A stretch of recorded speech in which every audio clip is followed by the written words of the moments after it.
আসসালামু আলাইকুম আমার প্রিয় ভাই বোনেরা, আপনারা সবাই কেমন আছেন? আমি মাদিনার মা আল্লাহর রহমতে এবং আপনাদের দোয়া আপনাদের বোন খুব ভালো আছি। তো ভাই বোনেরা, মেয়েরা মাদ্রাসা থেকে আসছে আমার হুর আর নূর।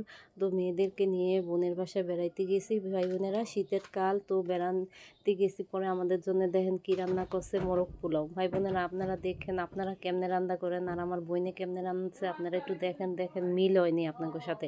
আমিও ভাই বোনেরা বইয়া বইয়া দেখলাম যে বইনে কেমনে রান্ধে আর আমি কেমনে রাঁধছি। ভাই বোনেরা মিল হয়নি না, দুইটা যদি একটু দুই রকমের হয় তো 2 দিন 2 রকমের মতো করে রান্না করবো।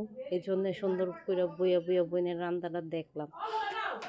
এই তো ভাই বোনেরা, তো দেখেন আমার বোন কিভাবে এই মোরগ পোলাওটা রান্না করে ভাই বোনেরা। তো আমিও দেখলাম, তো বোনের সাথে আমার তো একটুখানি ডিফারেন্স আছে ভাই বোনেরা। তো তারপরও বড় বোনের কাছ থেকে আবার নতুন করে শিখে নিলাম বড় বোন কিভাবে রান্না করছে ভাই বোনেরা। এই তো দেখেন এখানে 12টা ডিম নিয়েছে আর 16 পিস মুরগি নিয়েছে। আর এই তো দেখেন যে মোরগ পোলাও রান্না করার যে মশলাটা ওটা আমার বোন ব্লেন্ডারে সুন্দর করে মিক্স করে নিছে। আর এই তো গোস্তটা এখানে কষাইবো, তো গোস্তটা কষাই সুন্দর করে।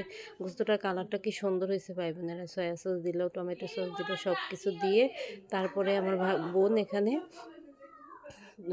এখানে যে গোস্তগুলো কষাবে ওই গোস্তগুলো খুব সুন্দর করে মশলাটা আগে সুন্দর করে একেবারে কড়া করে কষায় নিল। এই তো ভাই বোনেরা দেখেন আমার বোন সবগুলো মুরগির পিস একসাথে দিয়ে এখন এই মশলাগুলোর মধ্যে সুন্দর করে কষায় নিব ভাই বোনেরা। আর একটা কথা কি ভাই বোনেরা, তরকারির মশলাটা যদি মনে করেন তরকারি হোক বিরিয়ানি হোক যাই হোক না কে, ওই তরকারিটা মানে ওই কষানোটা যদি খুব সুন্দর হয়, ভালো মতো কষান, তারপরে তরকারিটা কিন্তু খুব সুন্দর লাগবে। মানে যেটাই রান্না করেন সেটাই খুব ভালো হয়, মজা হয় খেতে। এই তো দেখেন ভাই বোনেরা, আমার বোনের তো লাকড়ির চুলা, এই জন্য আমার বোন বড় হাঁড়িটার মধ্যে তেল মেখে নিল, যার কারণে এই তেলটার জন্যে আমাদের মশলাটা কালিটা উঠাইতে আমার বোনের অনেক সহজ হবে ভাই বোনেরা। এই তো দেখেন এখানে ওই গোস্তগুলো সুন্দর করে কষায় রান্না করে আলাদা করে রাখছে। তারপরে এখানে বড় হাঁড়িতে খুব সুন্দর করে পানি আগে ফুটাইছে, তারপরে এই ইয়াটা মানে। তো ভাই বোনেরা দেখেন আমার বোন খুব সুন্দর করে ফুটন্ত পানিতে তেল ঢেলে দিচ্ছে আর হচ্ছে চালটা দিয়ে ভাপে এনে খুব সুন্দর করে ঝরঝরা হয়ে গেছে। তারপর উপরে থেকে মানে অর্ধেকটা ভাত তুলে অন্য হাঁড়িতে রেখে এখানে সবগুলো মুরগির পিস আর ডিমগুলো সবগুলো সুন্দর করে দিয়ে দিবে। তারপরে আবার ভাই বোনেরা ওই ভাতটা উপর দিয়ে সুন্দর করে ঢেলে দিবে।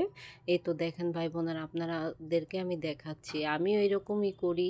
এই তো দেখেন খুব সুন্দর করে মুরগির পিসগুলো আমার বোন ঢেলে দিয়েছে। তারপরে এখানে যে রসা টসাগুলো থাকবে ওগুলো খুব সুন্দর করে পোলার মধ্যে দিয়ে দিবে।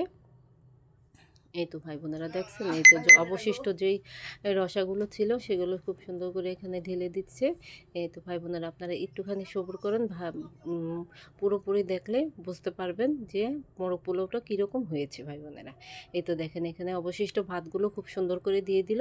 এরপর আমার বোন এখানে যে পেঁয়াজ বেরেস্তাটা ভেজে রেখেছিল আগে থাকতে, ওই বেরেস্তাটা খুব সুন্দর করে এখানে দিয়ে দিবে ভাই বোনেরা। এই তো দেখেন খুব সুন্দর করে পেঁয়াজ বেরেস্তাটা দেওয়া হয়ে গেছে। এখন আমার বোন একবারে এখন সুন্দর করে উপরে আগুন নিচে আগুন দিয়ে ভাপে দিয়ে সুন্দর করে রেখে দিবে। তারপরে আপনারা ভাই বোনেরা দেখবেন মোরগ পোলাওটা কি সুন্দর হয়েছে ভাই বোনেরা।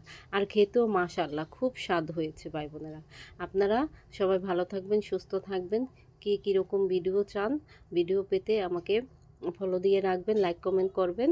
আসসালামু আলাইকুম ভাই বোনেরা, সবাই ভালো থাকবেন। এই তো দেখেন ভাই বোনেরা আমার মোরগ পোলাওয়ের ফাইনাল লুকটা কেমন হয়েছে ভাই বোনেরা।